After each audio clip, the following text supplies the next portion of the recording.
Welcome to the Mom Needs a Moment podcast. We're your hosts, Chrissy and Cindy, co-founders of Her Health Collective. We are two moms obsessed with revolutionizing the way moms take care of themselves. We are so glad you're here. Let's dive in. The CDC says that the number of women who died due to pregnancy and childbirth-related complications rose significantly within the past few years. Black women have twice the rate of preterm birth and death compared to white women. This has persisted despite decades of research and continues to put the United States behind other industrialized nations. Dr. Karen Sheffield-Abdullah is trying to get answers on why. Dr. Karen considers herself a stress and anxiety researcher. She is an assistant professor at UNC Chapel Hill, a certified nurse-midwife, a mindfulness instructor, and an assistant professor. She's also a wife, mother of 4, and a plant lover. We're excited for you to hear this conversation. Let's begin. Your senior face is just making me smile. Dr. Karen Sheffield-Abdullah, it's an honor to have you here. It truly is. We met at a networking event, back in the fall, I think it was. And I was just so fortunate to have you sit across from me at the table. And we started to talk, and I gave Christy like the eyebrow lift. And I looked at her, I was like, she's great for the podcast. Let's get her on. Like from across the room too, you had gotten up to speak, and like Cindy looks over at me and just does her little eyebrow thing. And I'm like, yes, clearly. Gave her the look. I was like, eyebrow. Yeah. Yeah. Oh, so great. Thank you for your time. We know you're so busy, so talented, and we are thrilled to get into this conversation and learn more about you and pick your brain on all of your smarts. You've got so much smarts up there. So in 2 minutes, and we do have 2 minutes, I don't start a timer, but I am going to look at the clock. Who are you? Why do you do what you do? Just tell us in this little bubble, kind of your little elevator speech, if you will, what your current struggles are, might be as a mom. Just fill us in on who you are. So who am I? I am a mother of 4, 25, 22, 20, bonus mom to an 11-year-old. I am a nurse midwife of 18 years. I'm a researcher who is passionate about perinatal mental health and impact on pregnancy outcomes. And I am a mindfulness instructor. And if I were to be completely transparent, mindfulness makes my heart sing. It is where I feel the most authentically me when I am in that present moment with what is arising. And I'm a wife to a wonderful spouse. And I would say that kind of encompasses who I am. I'm a lover of plants. I have 16 plants, maybe more in my home that I meticulously take care of. So the ones behind you, they're real? Oh, yeah. Those are real? All my plants are real. Whoa. Absolutely. I tend to them. Yes. I have fiddle leaf figs, and I have ficuses, and I have peace lilies, and I have rubber plants and rubber tree plants. I have pothos. So yeah, no, I have tons of different plants. And do you talk to them? I do. Mommy loves you. Well, I don't do all that, but I say, I need you to act right. Stop dropping your leaves. You're not that dry. Stop the dump. I just watered you. Stop being droopy. Perk up. Yeah. Why aren't you flowering? Let's do better. So I do spend time. That actually is quite a way for me to de-stress, is spending time in nature, going on walks, but also a way for me to kind of pay attention to bringing life inside nature, inside my home, which is also very peaceful for me. So yeah, it's therapeutic. It sure is. Yeah. Now, this is the telling question. Did you have plants that looked that good when your kids were young? Yes, I've always been a plant lover. What? Okay, side note, you're going to have to give us some lessons. Yes. And now my girls who are 22 and 20, they love plants too. And they take care of their plants. And my 11-year-old, we're learning. She may or may not have killed a orchid, but she's learning. She's learning. So yeah. It's so interesting that you said that. I've always struggled with plants. And last year, Cindy gifted me a pothos. And I was like, I kind of rolled my eyes in my head. I was like, there's no way I'm going to keep this alive. But I actually credit Cindy with this because I have become a plant lover. I now have a dozen plants. I actually just wrote an article for WRAL Go Ask Mom called Becoming a Plant Mom. And I too have started talking to my plants. So and it's really hard to kill a pothos. They're pretty hardy. That's why Cindy picked it for me. There was a plan. There was a plan. I was boosting your confidence. It worked. I thank you, Cindy. No, I love that. I had a lot of fun writing that article. I got to interview the owner of Copperline Plant Co. down in downtown Raleigh and pick her brain. And it was fun, but it is really good for the soul, I think. Mm. So now we're going to dive into just a fun, quirky, get to know you question. I want you to pick a number between 1 to 10, and I'm going to give you a random question. 9. Ooh, okay. What is usually your first thought when you wake up? Oh, I'm going to make it through today. We're going to keep it real. It's really about the competing demands that are on my life. Real talk. Like, I am extremly busy. I'm high achieving, overachieving. So some of it I come by honest, right? I just am passionate about, I'm multi-passionate. So there are a lot of things that draw my attention. I can sometimes have a hard time saying no to opportunities that come my way. And oftentimes when I first open my eyes, I think, okay, how are we going to do this? What are my priorities? My lists have lists. And sometimes, depending on the amount of overwhelm or overload or anxiety that might be present, I'll say, what's one thing you're taking off your plate today, Karen? I like that. Thing that you can really just say, you know what? It's not urgent. It can wait for another day. For me to grant myself some grace. Yeah. Do you have a morning mindfulness practice that you do every day? So I did one this morning at 5 a.m. as I was sitting down to work on a deliverable.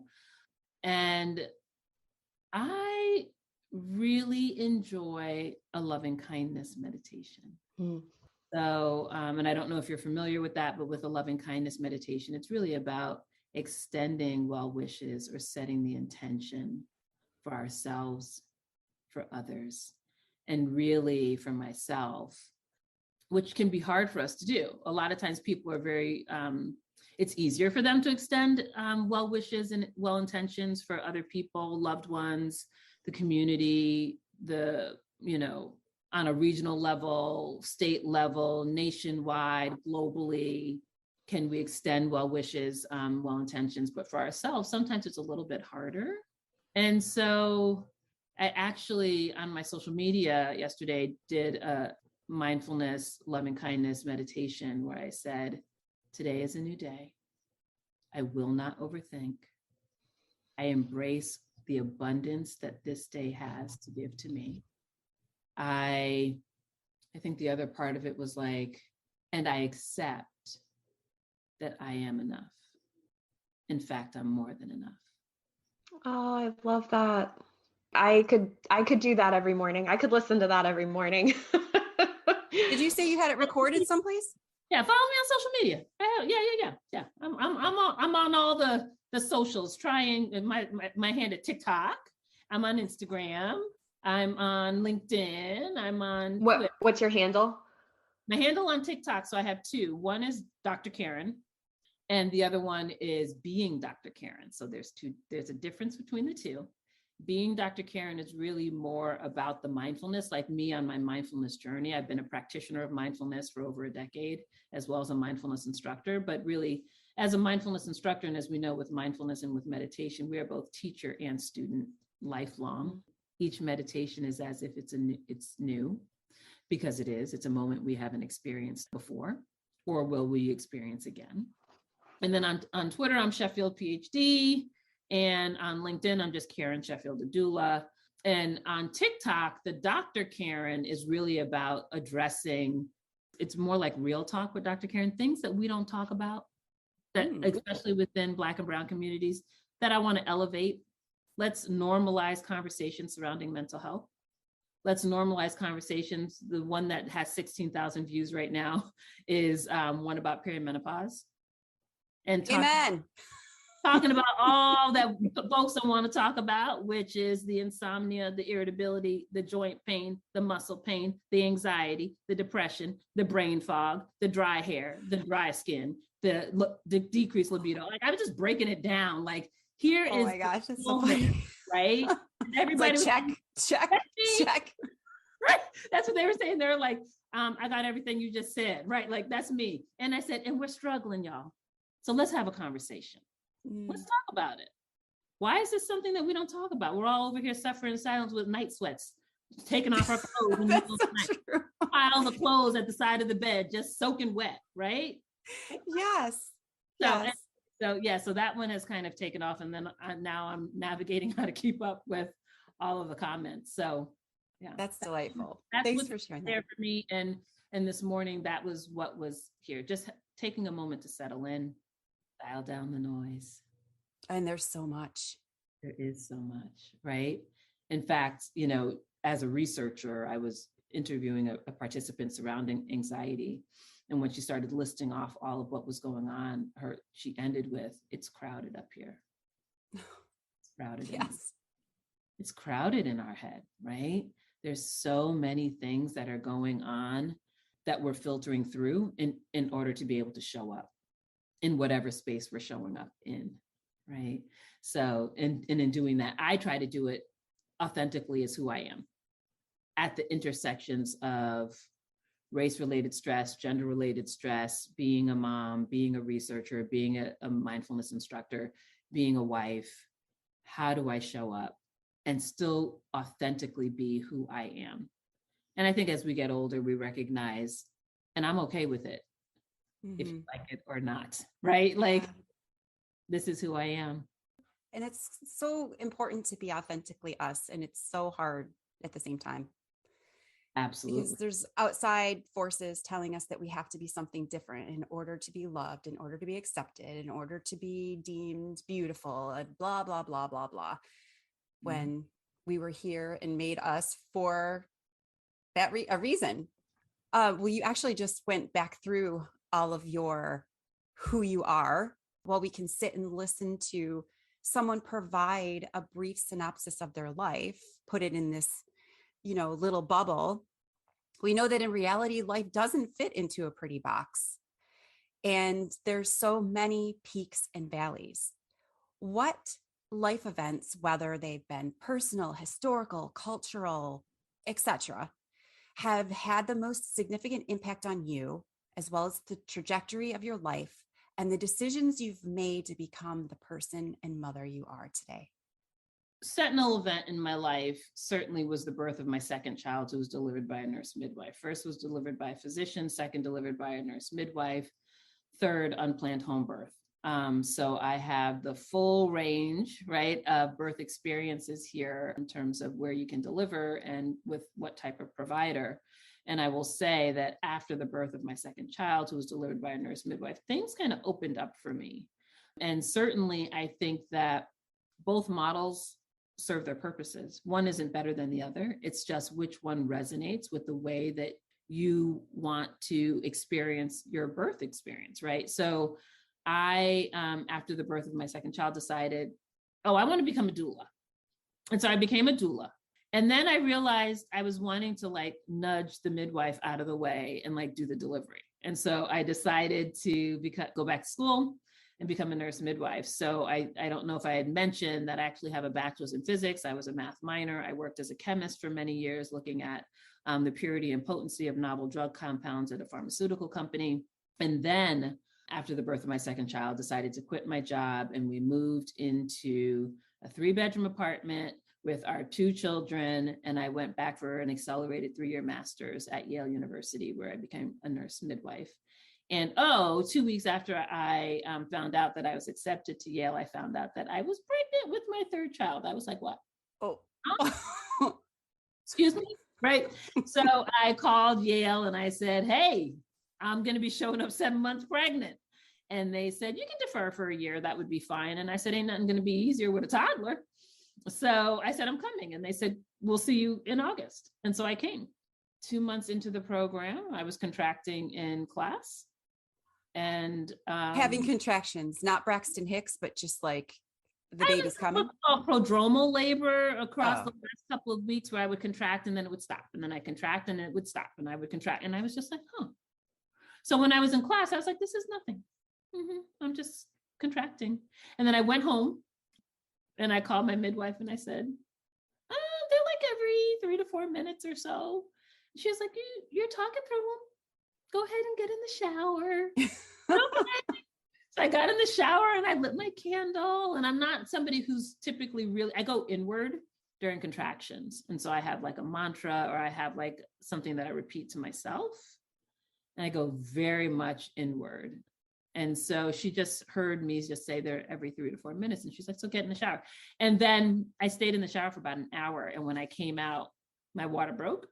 And I told my friend who was also in nurse midwifery school, I said, something's coming out. And she's like what? And I like, what? Like, yeah, she's like what? I was like, it's wet. And then I touched and the head was right there. To our Patreon supporters, thank you. We appreciate you so much. Our goal has always been for moms to know they're not alone in the tough and challenging phases of motherhood. We know Mama Needs a Moment provides this to our listeners. We are thrilled with the growth of the podcast over the past 2 years. Last year, Spotify shared that Mama Needs a Moment was in the top 30% most followed podcasts, was heard in 9 countries, and had more content than 97% of other creators in the family category. We have recently launched a Patreon account for Mama Needs a Moment. This is a great way for you to provide additional support to Her Health Collective. We've set up 3 options for Patreon supporters, each with its very own perks, such as special events, discounts, and bonus content from each and every podcast guest that is available only to our Patreon supporters. Will you become a Patreon supporter? It would mean the world to us. And this is your third. This is my your third that I showed up to Yale with. Yes, yeah, pregnant with, and unplanned. And I should tell a little bit of the background of that story. The reason why it was such a surprise is the first I tried for 1.5 years, and the second I tried for 6 months. So I did not really think that I would just spontaneously conceive. So that's why there was so much surprise with her. And I had her right in my bed. Called 911. You delivered your own baby? Well, my colleague who was there with me, who was in nurse midwifery school, and she was actually taking the classes on complications. So she was stressed. She was trying to get me to go to the hospital. Like, she's trying to put my pants on. You've got important friends. She was like, let's go. And I was like, I'm not going to make it. Call 911. And the funny part is my mom was like, what's the number? And we were like, 911. So poor mom was just like, what in the world is happening right here? And so paramedics came. He took one look at me and told his partner, hey, Mike, we're doing this here. Like, I think they thought they were transporting somebody like in labor, and then they quickly realized that no. And then I know, and most OBGYN providers know, when babies come that fast, uncomplicated pregnancy, they're typically completely fine. Like, she delivered herself. Like, I was involuntarily just bearing down, and then there was my baby. Oh my gosh. So 3 weeks later. Did your baby transition well because she came so fast? It was a girl, right? Girl or boy? Yes. She did absolutely wonderfully.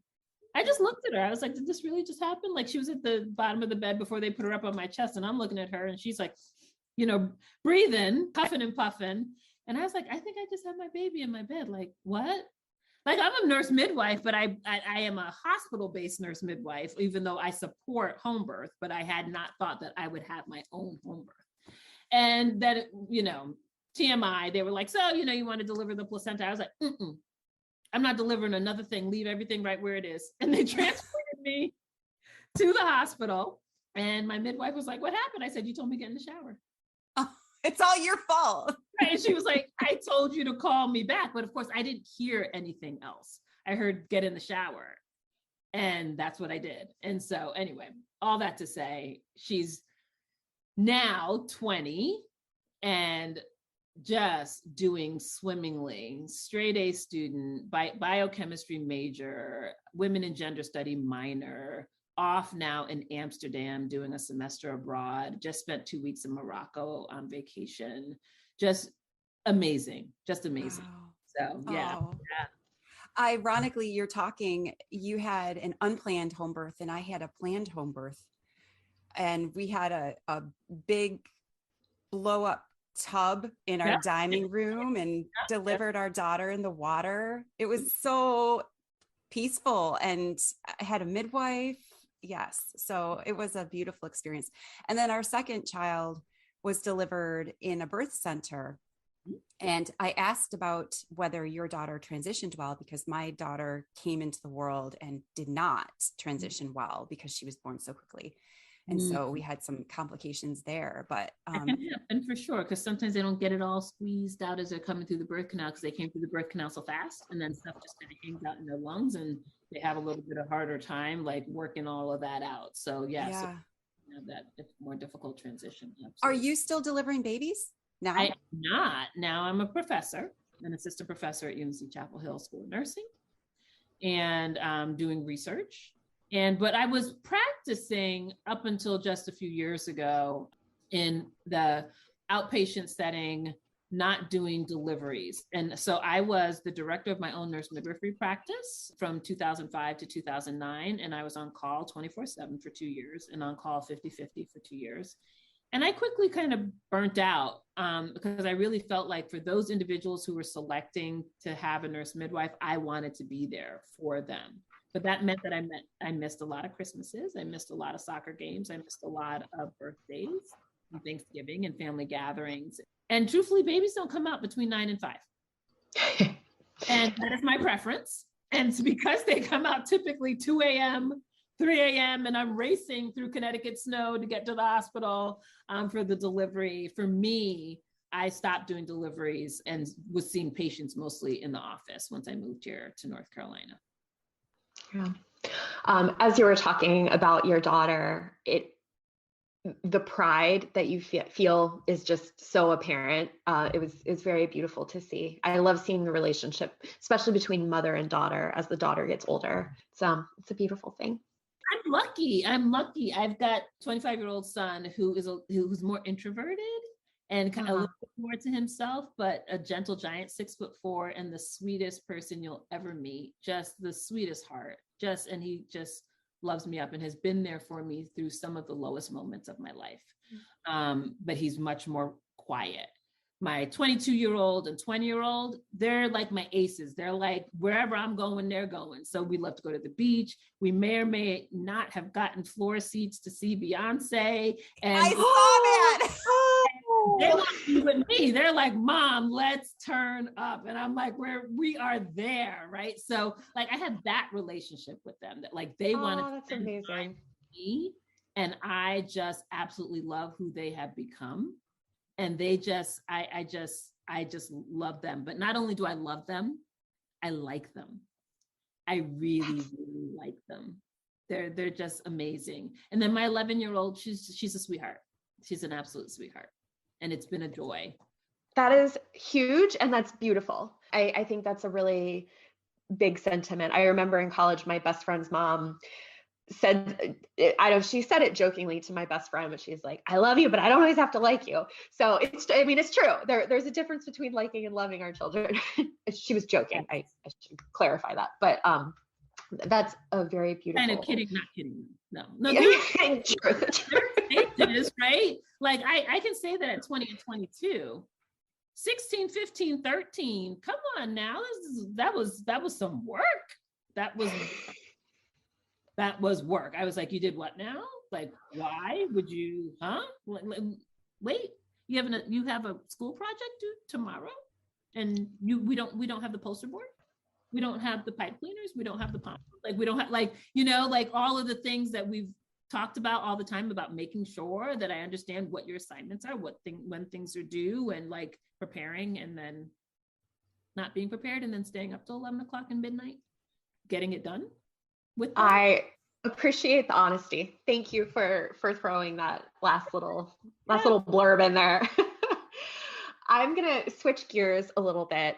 According to the CDC, Black women are 3 times more likely to die from a pregnancy-related cause than white women. Multiple factors contribute to these disparities, such as variation in quality healthcare, underlying chronic conditions, structural racism, and implicit bias.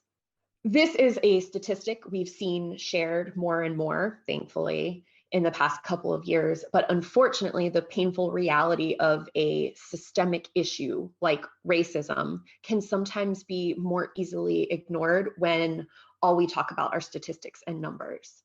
As a nurse, midwife, professor, researcher, advocate, you've undoubtedly seen countless examples of how maternal health care is failing Black women in the United States. Can you share a more qualitative way of how you've seen this playing out through your work and research?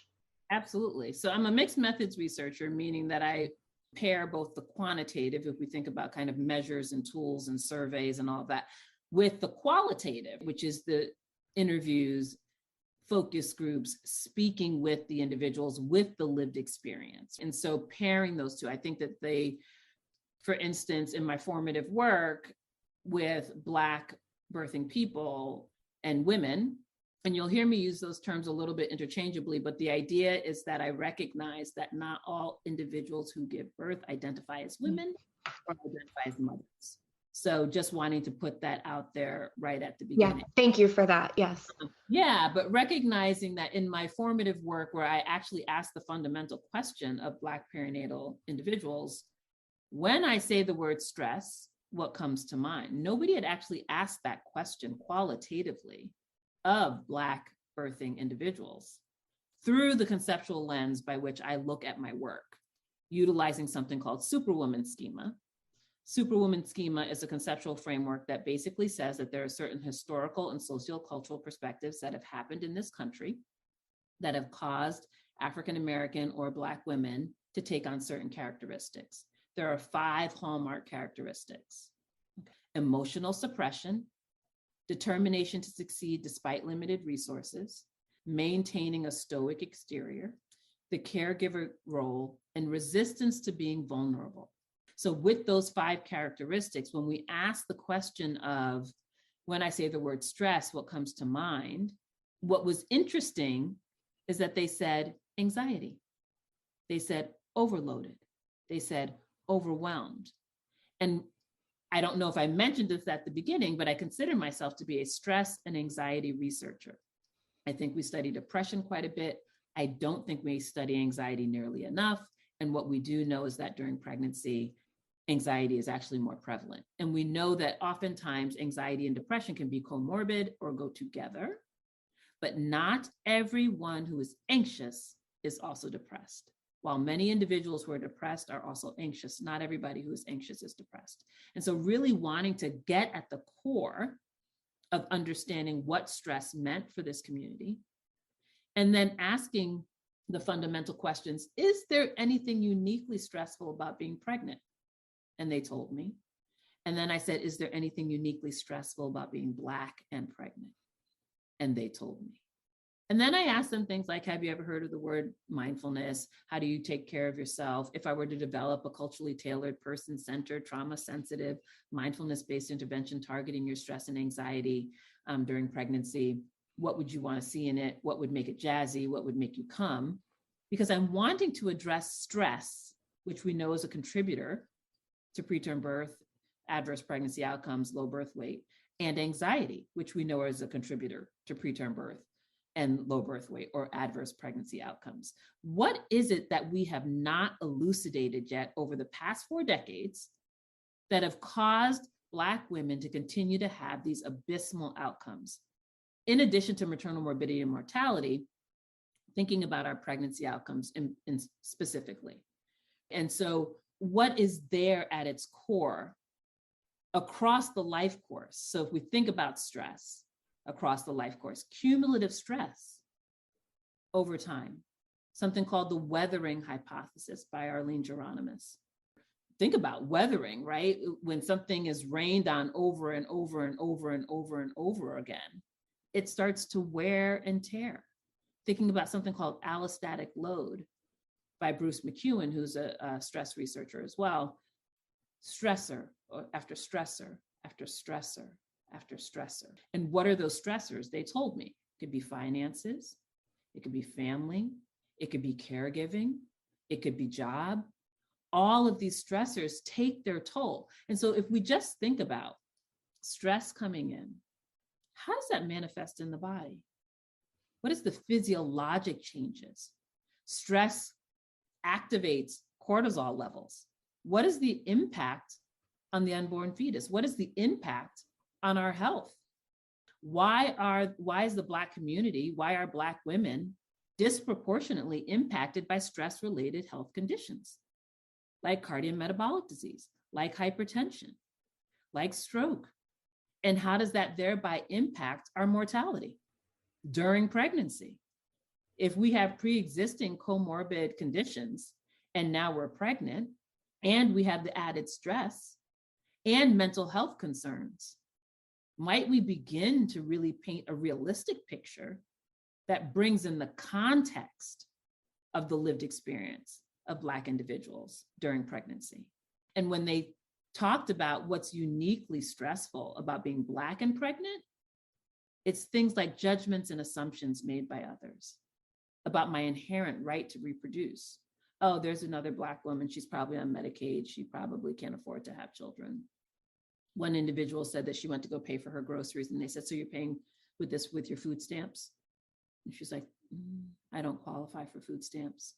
Or if they're not wearing their wedding ring and they're coming in for their appointment, for their visit, and they say, oh, is the father of the baby not involved? This is what the healthcare provider is asking.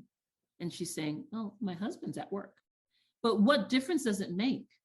What are the judgments that we're making about whether or not somebody's married or not and their ability to reproduce or have another child? And then they also say things like, when they found out they were having a son, stressful.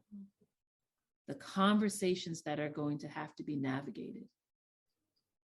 When do they go from being cute to being a threat? Is that 8, 9, 11, when we think about Tamir Rice? And having to think about how are we going to navigate that conversation? And I've been there. I have a 6'4" son. People might look at him as a threat. He's got the sweetest heart ever. And so just thinking about how all of this plays into the statistics that we see. And the most recent information that has come out from the CDC, I posted on my LinkedIn. I was like, listen, so newsflash, the statistics are abysmal and continue to be abysmal.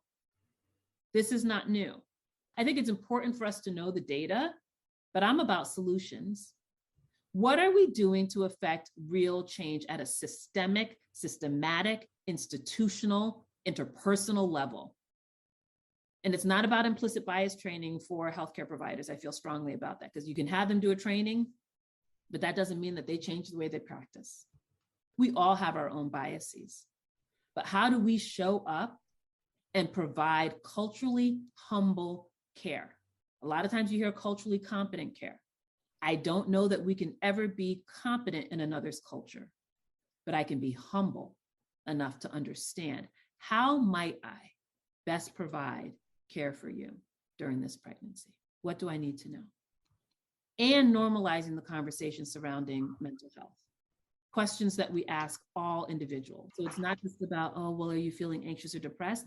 What my research has shown is that Black birthing people, we don't talk about mental health or anxiety and depression in the same way that our white counterparts do. So we might be talking more about irritability, agitation, headache, insomnia, but we're not necessarily saying that we're anxious. And so when we do these screeners, depression screeners, anxiety screeners, stress screeners, are we really capturing what we think we're capturing?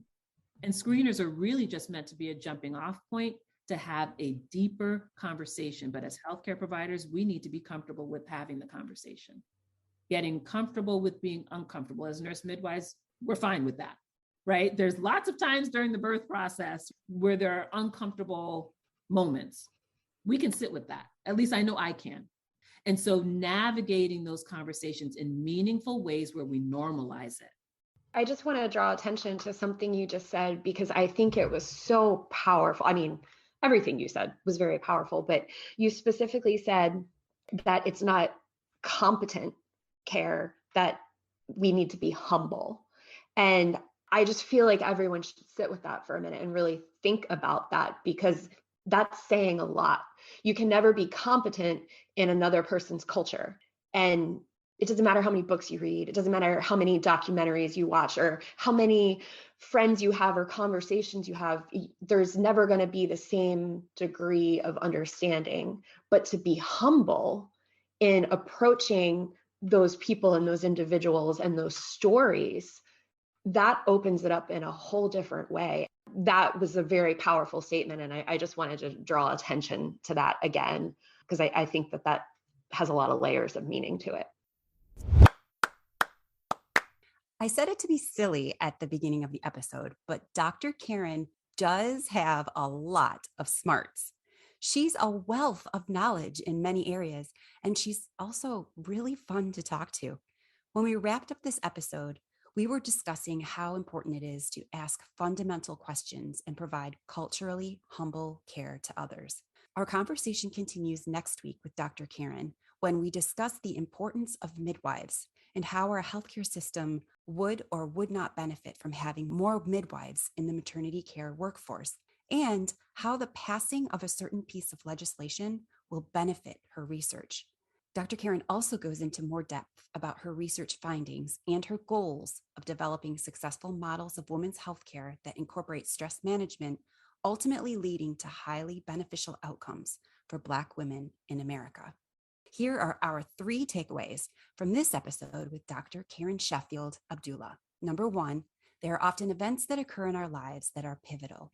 These are the events when you look back and say, that definitely was a defining moment. We asked Dr. Karen if she could tell us about an event that had the most significant impact on her and the trajectory of her life. For Dr. Karen, it was the birth of her second child when the baby was delivered by a nurse midwife. After the birth of her second child, she decided to become a doula. Once she became a doula, she realized that she wanted to nudge the midwife out of the way and actually do the delivery. So she decided to go back to school and become a nurse midwife. She proceeded to quit her job. Her family then moved into a 3-bedroom apartment with 2 children, and she went back for an accelerated 3-year master's at Yale University to become a nurse midwife. Can you identify a pivotal moment in your life? Number 2, Dr. Karen is a mixed methods researcher, meaning she pairs both the quantitative research with the qualitative research. Quantitative can be thought of as measures and tools and surveys. Qualitative encompasses the interviews, focus groups, speaking with individuals, and the lived experience. In Dr. Karen's qualitative research, she asked Black perinatal individuals fundamental questions such as, when I say the word stress, what comes to mind? Is there anything uniquely stressful about being Black and pregnant? She then evaluated their answers to the questions by utilizing a thought or concept called Superwoman schema. Superwoman schema says that there are certain historical and sociocultural perspectives that have happened in this country that have caused African American or Black women to take on certain characteristics. These characteristics include emotional suppression, determination to succeed despite limited resources, maintaining a stoic exterior, the caregiver role, and resistance to being vulnerable. Dr. Karen's goal is to determine how stress and anxiety directly affect this population and find ways to address the stress, which research shows is a contributor to preterm birth, low birth weight, anxiety, and other unfavorable pregnancy outcomes.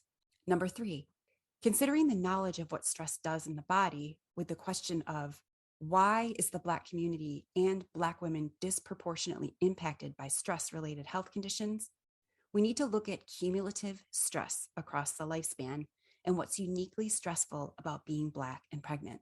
Things like judgments and assumptions made by others about their inherent right to reproduce. Comments like, she probably can't afford to have children. The assumptions that the father isn't involved because he isn't at the health check appointment. And then there's the stress of finding out that they're having a son and determining the different conversations that they're going to have to navigate. Dr. Karen is thinking about how all of this plays into the statistics that we see and making sure to capture all the pertinent information that affects Black women differently, therefore causing the disproportionate perinatal mental health pregnancy outcomes in the Black and Brown communities. High five, friend. We've enjoyed hanging out with you. Follow us so you're the first to know when we drop a new episode. If you've enjoyed your time with us, let us know by leaving a review. We always love hearing from you. Until next time, stay true to you.